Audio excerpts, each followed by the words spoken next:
Welcome to the 2021 Seaver Celebration. Another year impacted by COVID-19, another year we push harder to keep autism research on the forefront of importance to help people on the spectrum. We chose a video premiere for this year's celebration so we can give you a chance to meet some very important people. The families who come to our center. The families who are impacted by all the research that is made possible by generous donations from people like you. My son Daniel here is a very outgoing, I would say, outgoing, funny individual. My name is Joel. I'm a social Olympic athlete. Ben is our middle child and he is full of energy. JJ is a very happy, fun-loving, and sweet little boy. DDX3X is the genetic mutation that Harper has. Harper will be 11 in December. Our work is not possible without families. Each one of these families is special. They come to our center to help their own family, but they are doing so much more for the autism community. We reached out to Dr. Boxbaum in hopes that he could help accelerate some of the research. There were so many needs in our community, and they were able to get involved and do an in-depth study on my son and about 14 other kids. I mean, the Seaver Center literally changed our lives. Really connected with other families, connected with doctors and specialists who could help us. We attended the first international FOXP1 family gathering that they sponsored. It was the first time in 32 years that we had been with other people with the same genetic disorder. And it was so gratifying to see the similarities of these children. They give of their time and of themselves to our projects. In turn, they provide valuable information for the future. They help build an understanding of autism and targets for future life-changing therapeutics. They courageously share their stories and show others that they are not alone. The evaluation that we received was very comprehensive. I do recall going back to the recommendations that they gave us because they were so practical and so useful. So that was our first experience with the center. The Seaver Center means a lot to me. It really helped me at a point where I was really kind of lost, frustrated, and really sad about what my son was going through and not really knowing how I could help him.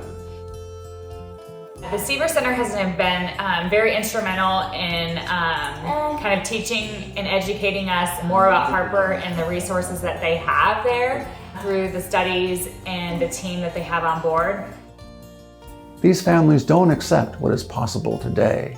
They strive for the possibilities of tomorrow. They believe in science and they use it to shape their future. I would really hope that people support the center because I want these services to be available to more families. We're thankful and blessed to be able to work with Seaver Center, and we're grateful for all the help they've given us. It was so gratifying to know that somebody out there cared. I would like to introduce you to one of these special families, the Egerton-Warburtons. Their son Roland has ADNP Syndrome. Mutations in the ADNP gene lead to this syndrome, and through research led by our team, ADNP mutations have been identified as one of the major single gene causes of autism. Take a moment to be a virtual guest as the Egerton-Warburtons welcome you into their home. I'm sitting here being interviewed and I hear Roland screaming for joy, so it's a happy joy, but I want him to have a voice. He's screaming for happiness, but at the same point, a child would be saying, "This is so funny," or "Push me higher on the swing," or "Can you splash more water in my face?" "You really splashed me." Or "Can you throw the ball to me?" And he just doesn't have those words.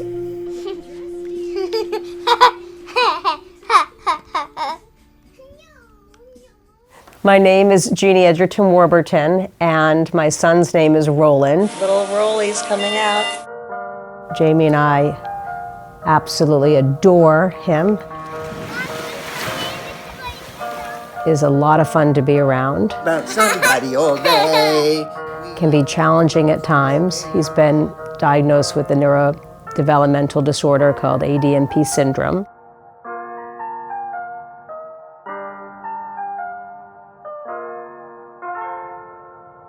It was a lot for Jamie and I to wrap our heads around that we had a child who had this very rare disorder. Jamie reached out and learned about the Seaver Autism Center. So at that point, we contacted them, set up a meeting.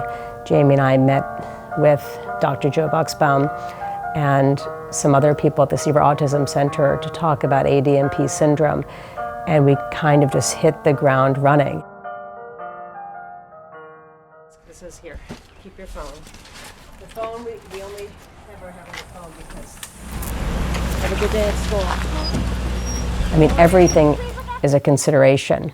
And with a typical kid, you don't even think about, would it be important to have fruit with breakfast or fruit in the afternoon? But when you have a child who has kind of a gut biome that's compromised, there's a lot of thinking about making sure he doesn't have a bowel movement at night. And it's fine, obviously, if he does have a bowel movement at night, but it just means it's uncomfortable for him, and he will wake up and changing him, and then it's hard to go back to sleep. We are working with Team Roland, which is our home-based team, on trying to meet his needs as best we can. Here is Roland's schedule. Roland has OT 3 days a week, Monday, Wednesday, Friday for 45 minutes. And Roland is lucky enough to have speech 5 days a week. And then Roland has physical therapy 2 days a week. And then obviously Lisa works with him. We've created a little classroom. What's your name? Roland. Very good. Roland, put your name up. Good boy. And how old are you? 8. We work on participating, imitation. We work on cognitive skills. We work on fine motor skills. We work on hand-eye coordination. We work on balance, jumping. We work across the gamut. It's a privilege to have Lisa work so closely with him. And they have an unbelievable relationship, and he's extremely affectionate towards her. When he was younger, I took him out more because he was easier for me to handle, but as he's gotten older, I think it's been harder for me to take him out. For example, we'd be taking him to a museum. Sometimes people will make comments and sometimes not be so friendly. He gets frustrated and engages in maladaptive behaviors at times. For example, swiping food off of a table, or sometimes pinching or slapping, or frustration because he's having a hard time trying to communicate his wants and needs. Most of those behaviors are what we would call communication-based. By refusing to get up and come, he's demonstrating that he's not ready. And this is a good thing that he chooses to remain there. It demonstrates progress with self-regulation skills. Go, you jump. By yourself or you want mommy? And there is a level of anxiety and stress when you have a child with a disability, especially a very rare syndrome. I really don't have the best relationship with Roland, and I see his relationship with other people like Lisa and other providers where he's very affectionate, and we don't have that affectionate relationship, and that's something that I would love to gain with him.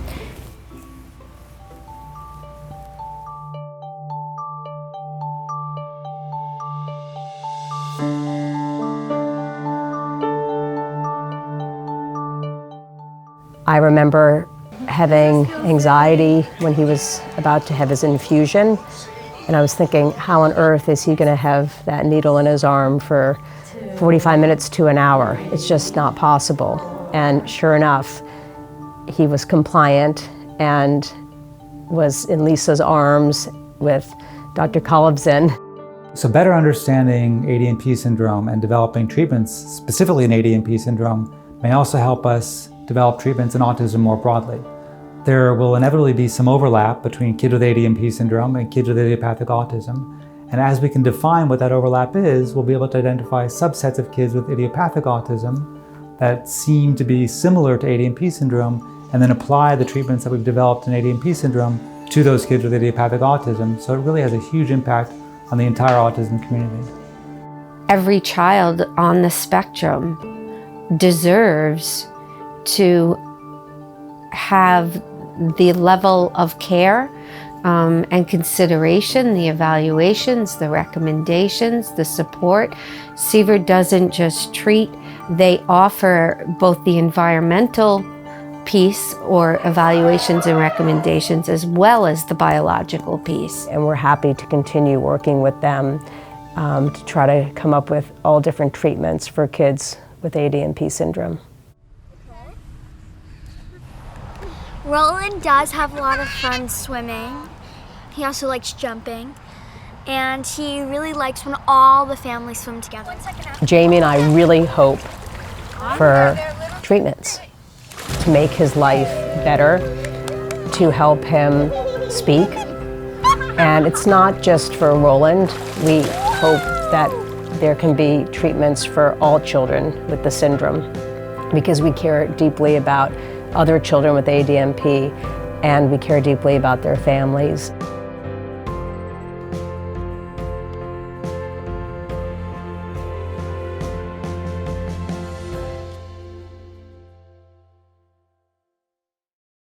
We can't thank the Egerton-Warburtons enough for giving us all a behind-the-scenes look at a day in their shoes. The Egerton-Warburtons are not alone. There are countless families impacted with autism and its single-gene causes like ADNP syndrome. Their hope begins with people like you who want to help. Please donate today to help change the future for people on the autism spectrum.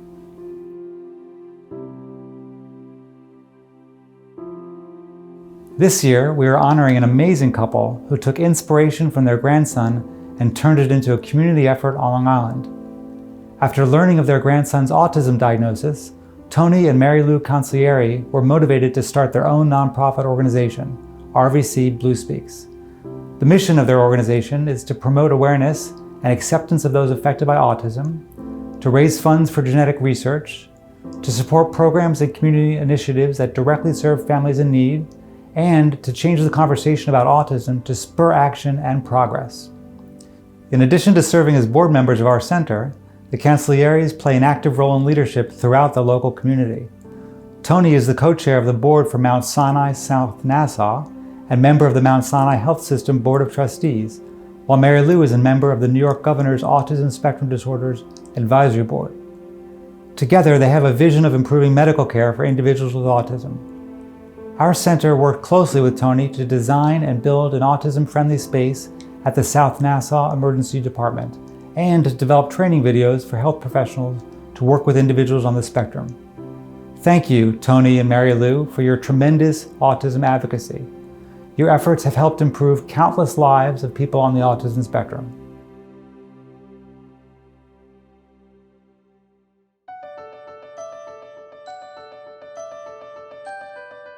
We're delighted to be selected as the honorees of the Seaver Center, to be connected and associated with such a wonderful organization that does really important breakthrough work in research and treatment and diagnosis of autistic individuals. We'll continue our support of the Seaver Center for a long time. I wish you continued success. You've made a difference in a lot of lives.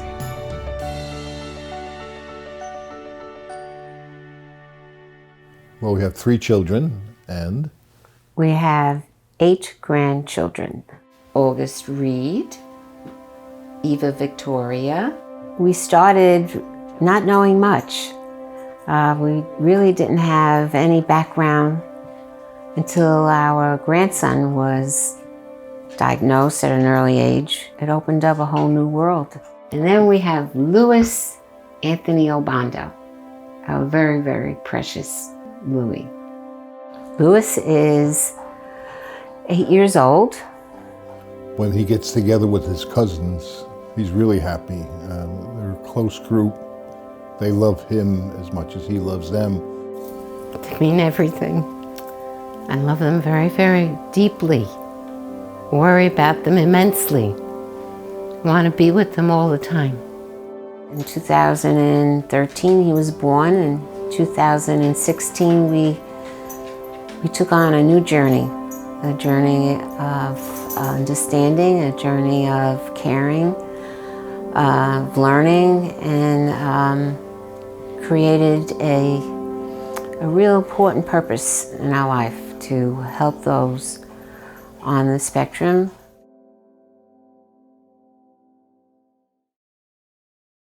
RVC bluespeaks, love all others. And in a very tiny part of our heart are the initials LAO, which are Louis Anthony Obando, my grandson. And that is Molly Girl. RVC bluespeaks was really created here in our home. We are total volunteer body. We have 12 members. You've been successful, and we would not have been successful without you. So God bless each and every one of you, and thank you so much for being with us on this journey. We do raise money and providing grants and/or scholarships. 100% of the money we are able to collect goes back to helping people right here on Long Island in a variety of different areas, but all connected to autism. RVC, which is like the initials for Rockville Center, has taken on another meaning. We come up with respect, value, and connect with this group of people on the spectrum. You guys were very generous. You donated the first Louis. Now you've given us funding for the second Louis. It's a sensory system that involves sight, sound, touch. Our grandson was treated at a local hospital in the emergency department, and it was not a kind experience. Going to an emergency department with the lights and the noise and the movement of people, you know, even as an adult, when you go there, you know, I'm sure everyone's pressure is raised, you know, because it is nerve-wracking. Just imagine this child that's on the spectrum that is sensitive, more sensitive to noise and sound and lights, and, you know. We've been working with Mount Sinai to see if we could have the emergency department employees trained, and they've been gracious enough. Mount Sinai is very forward-thinking. We were the first hospital on Long Island to train all of our ED personnel with the help of the Seaver Center. The hospital utilization of this equipment for kids and for young adults who are on the spectrum has really gotten tremendous use, and it's something that we're almost using every day. And it has a very long technical name, which I can't even remember, but that's why we said, can we call Louis after our grandson? They said, absolutely, you know, so, and everybody kind of likes it now. Get Louis down here. We're delighted to be affiliated with the Seaver Center. They really do special work. It gave us, I think, as grandparents of a newly diagnosed child, a feeling of this help on the way. I mean, they're really very smart, dedicated people that are doing God's work in the research area and treatment. And we just became very attached, and then they asked if we wanted to attend the board meeting, and before we knew it, we became members of the board, and they have a very special place in our heart because of the wonderful work they do, and they're going to make the lives of these adults and children better. I strongly believe that. Seeing the center firsthand has, you know, just solidified, you know, our feeling to be associated with them. We're so proud of their work and wish to continue our partnership with them. not a day that goes by that we don't do something for autism. We're finding out as our grandson now is 8 years old that there's a lot of support for young kids. There's a lot of programs, but they kind of fall off the cliff at 18. You know, you can't get them a job, you can't get them into college, you can't get a place for them to live, and a lot of kids, you know. So the last scholarship that I gave was to a young man in Freeport High School. And, you know, spoke so nice about him, and his mother said, no one has ever said anything nice about my son before. Those parents have had struggles. We don't stop. It's just part of our DNA now. So, and there's just so much that has to be done, you know, to really, you know, make a difference. We always say that, you know, Lewis is our driving force. He gives us the ability to go forth and keep doing it. You know, you give, but you get back much, much more. The reward is it makes you feel just so good. Love all others. Love all others. Love all others. Love others. Love all others. I love others.